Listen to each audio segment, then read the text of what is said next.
I'm Gaberielle Butterfield, and today I'm here with these lovely ladies talking about autism. April was Autism Awareness Month, but we're going to carry that on and help you explain what exactly autism is. To start things out, we're going to talk to Elizabeth, and she is from the Autism Network. Can you tell us what the Autism Network is and a little bit about what your role is in the network? Okay, so our group is right now just working to build our membership. We do monthly family social gatherings on the second Saturday downtown at the fire station. Okay. The whole family's invited so that parents can meet other parents, kids on the spectrum can meet other kids, siblings can meet other siblings, and kind of build that support network to kind of get to know what resources are out there and what helps other families. I am currently the board secretary, so I kind of help keep the documents organized and plan some of our events and just kind of working to bring families together. Awesome. And that's really important too, to have that support network, especially if you have a small child and you're like, oh my gosh, what is going on? And then you feel like your whole world's falling apart when you are thinking, okay, my child is different, but what, how? We see that a lot with new members showing up at our meetings. We get a lot of that, asking questions, wanting to hear our story, wanting to know what it's going to look like. You see sometimes grief in their faces, and they're just looking for hope. And then so that's what we hope to provide for them. And you are Megan. Yes. And you are part of the Autism Network as well. I am, yes. And are you just a member, or are you part of the board? Well, you know, our board is transitioning right now, Okay. so I'm not officially a member of the board. I come to all the board meetings and I'm really involved, but we're maybe next fall we'll have a little bit clear membership roles. And this is a local network too, so anybody in Muskegon County Anybody can come. or From anywhere. anybody around Yeah. can come, and they can get the support, and they can you guys will help them find out where they need to go and the different places that are available to help them. Even if they think that maybe their child may be on the spectrum, you guys can help them Absolutely. kind of steer them to where they need to go. Yeah. Our goal, I think, is just really to end the isolation and provide support for families. And that's a big thing too.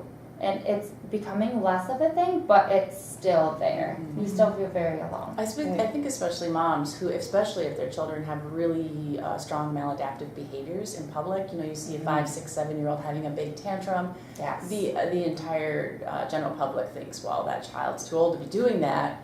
And there's a lot of judgment, even from family members and doctors. And so we want to be able to be with those moms and help them understand that that's okay to feel that way, and you know. And can you explain to us what autism is? A lot of people have this general overlying thing that autism is just one thing. Everybody is the same part of autism, and that's just not the case. Right, so autism is a neurological disorder. Their brains just kind of function differently. And you have some who have that like typical autism where they might be nonverbal, not very functional in our society, in our social norms.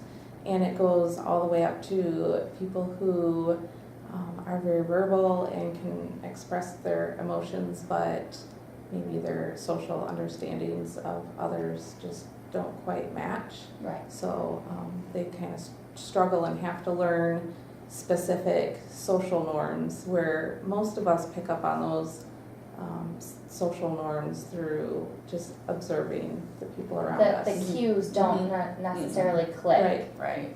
And especially with like emotion too. Like highly function, that is someone that is more aware and will look more normal. Right. Correct? Right. They might not be able to pick up on other people's facial expressions or pick up on the fact that somebody's joking around. Right. They might be very blunt and seem very rude. Yes, I think that's the common denominator with autistic across the board autistic people, is that they're socially not as skilled as everyone else and often appear rude or inappropriate. And that's something we all have to, in society, sort of just learn to just deal with, because it's never really going to change. They're never going to Right. be able to do it 100% like the rest of us. And a lot of people call it an emotionalist disorder because they can't express their emotions Mhm. like the norm Mhm. in the general public. So a lot of people look at them as very cold, Mhm. but they just express themselves differently. Right. And I feel like if people could understand those differences, then they could understand them better. Oh, I agree. Absolutely agree. I think sometimes they have trouble controlling their own emotions as well, not just picking up on other people's emotions or expressing, but then being able to keep it under wraps when they're in public, not crying or having an emotional outburst in front of everyone when it's really not appropriate, not being able to remove themselves and do other appropriate things. So, yeah. And to touch on that, a lot of times it's called stemming Mhm. or stimulatory behavior. Mhm. And you will find that a lot of the times there's flapping of the hands Mhm. or pounding of the chest. Right. Sometimes they are even spinning in circles Mhm.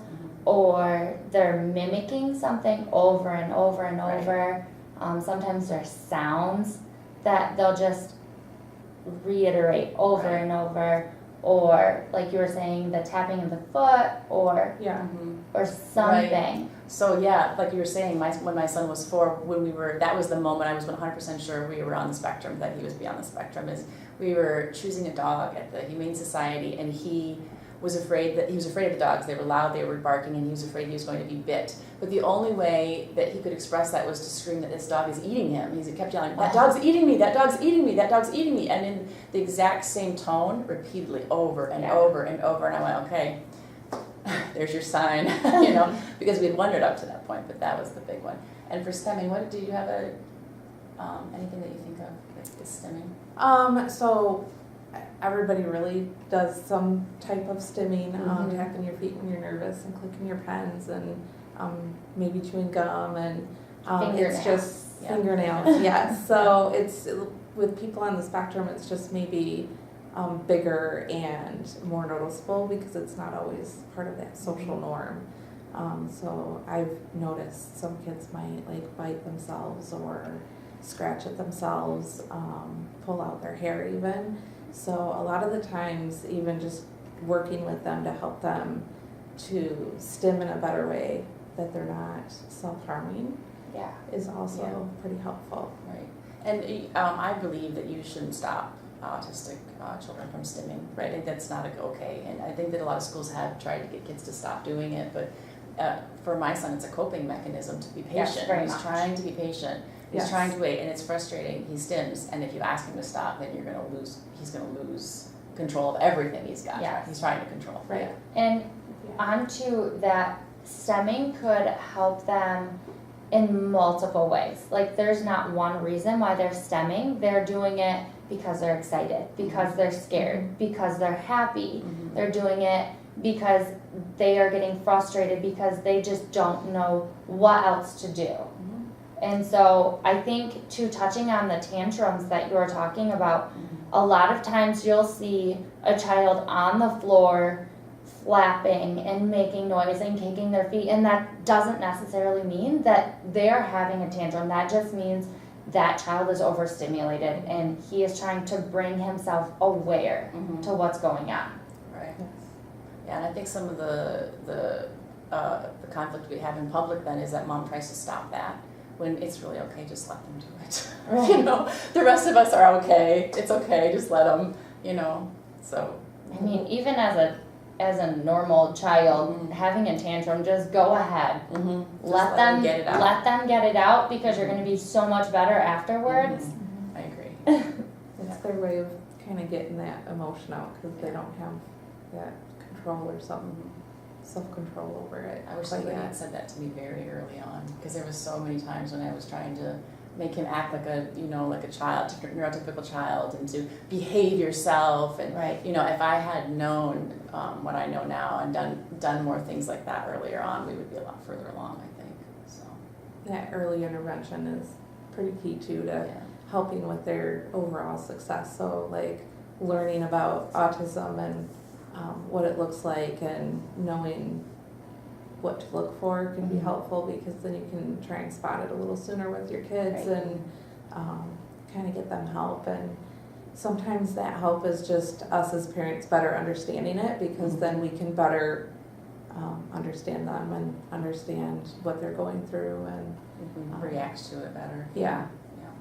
And we should say that autism, or ASD, the Autism Spectrum Disorder, it affects an estimated 1 in 59 children here in America, and it's 4.5 times more common in males than in females. That's 1 in 84 boys will be on the spectrum somewhere. And that's 1 in 184 girls on the spectrum somewhere. And we don't know why that is, why it's more prevalent in males than in females. And two, we should say, like you were talking about, it's a neurological disorder, but it also, a lot of it is in their genes. And it's just a makeup of who they are. So it's not something that you can get from anybody. Right. It's not something that they just automatically get from something. They are born with this. Yeah. And I think that a lot of people don't realize that. And a lot of people are afraid that, oh my goodness, my child is lining up their cars and they're not talking at 2, and Yeah. what is going on? They're going to catch autism. And that's just not the case. Yeah. Right. Yeah. So my oldest actually lined things up. Yeah. Yeah, and in fact, I had my 2 older daughters both did things that were red flags for autism, and my son did none of them. Not a single of the big red flags, but he had all of the secondary type symptoms. And so it took a long time for us to identify, so just because your child's flapping their hands or lining things up, that's not really, that you have to really look for the inability to socially interact. That's the key thing, I think. And a lot of times when they carry on a conversation, if they're able to, they look through you. Almost never do they Right. look in your eyes and have that connection, because they just can't. Yeah, speaking of autism, I think my son is calling me, so I'm gonna turn that off. So, one of the things that I noticed with my child is he never asked why. That's another thing. Yeah, little 2-year-old, 3-year-olds, they go through why. He never asked why. And he only asked for things that were concrete: food, to go somewhere, to be, and the first time he asked like an information question for information, I was stunned, and that was another of those turning points where like, okay, this is autism. He was looking at the rain, and he had a fascination with water, turning faucets on and off, and he said, "Mom, how does the rain stop?" First time he'd ever asked for information. Not when are we going to do something, not why do we do something. Yeah, so when kids aren't asking for information, that's another symptom. I noticed that as well. We didn't really go through that Y phase where, he was asking a lot of questions like you would expect from younger kids like that. And so when you have your child, most of the time you can see these as they're getting older, and we're talking about having our children and seeing these symptoms and seeing these signs. You can generally start to see them very red flaggish at least 4 years old. 4 is that number where we can definitely diagnose, but we can also diagnose as early as 18 months. Yeah. So the higher functioning they are, it's kind of harder to catch earlier, because it is more of the social understanding. And so like my son wasn't diagnosed until he was 7, because that's kind of where they start pulling away from their peers. And I think as they become even more into the teenage years, you don't see them progressing quite as rapidly as their peers. Right, yeah. Well, my son had a lot of maladaptive behaviors, and I think a lot of it he has seemed just so normal to everyone else. He spoke all the phrases we used. He had memorized when to use them and how to use them. But he had some maladaptive behaviors that I got blamed for. Like, well, what are you doing with that kid? Yeah. So it took a little bit longer for us to get a diagnosis as well. I knew at 4, this is autism, it's gotta be, and it took until probably 6 or 7 for a doctor to agree with me. And I think that that's very important for parents to know that it's not your fault. You did not cause this. Right. And I also think that you are your child's advocate. Like, you know that child better than anybody else. So if you know that there's something there, push. Oh, absolutely. Go to every single place that you can possibly go to, especially now that you guys know about the Autism Network. Come to you guys Oh, and yeah, say, for sure. I think this is going on. I have X, Y, and Z, and this is my child. Could you help me? Right. We all have stories to tell too about how we got help, how we got our services, what you can do. We've been through IEP meetings and dealing with schools and what your rights are, what you can ask for, what they have to do for you. Yes. And so we have all that information. If the people come to us, we can share all that with them. And sometimes that support group is really helpful because as a parent, you're pushing and you're trying and you're not getting anywhere. The local supports aren't working out for you, so you can quickly lose hope and feel like you It's want to give up. exhausting. Yes. Yeah, And absolutely. especially, I should say that I'm talking as I have a child, but my brother's autistic. And so, speaking as a sister, and I'm the oldest, so I was there from the very beginning. And I've seen how hard it was for my parents and even their relationship. It got rough. And Yeah. so it's definitely imperative to find that village more than anything. It is. Absolutely. And I commend you guys on living this day to day and pushing and being your child's advocate, because I know how important it is. And even like siblings, like you guys grew up with a totally different household than people who just have their typical children, and so that's kind of what our support network also wants to build on, is to have the siblings come together and meet each other and say, hey, we've dealt with this too, and Right. kind of find that common ground. Right. So that's another thing that parents talk about too, is how do I deal with the siblings who are grieving and who are feeling all the pressure and stress of having an autistic person in our family, and sometimes they don't get as much attention, or sometimes their needs aren't met, or they blame the other child. Yes. And I remember one time my oldest daughter said, why does my brother have to be like this? There we go again. Why does my brother have to be like this? And I said, well, it can be a gift too. You're getting something out of this as well. You're learning about the world in a way that other kids aren't. You're learning to be compassionate and mature at a very young age, and you're going to have skills entering life that nobody else is going to have because of this sort of trauma that you've been through. And so you can't see it as all bad. That's not okay. There's always something good out of it. So you can approach it that way. It helps too.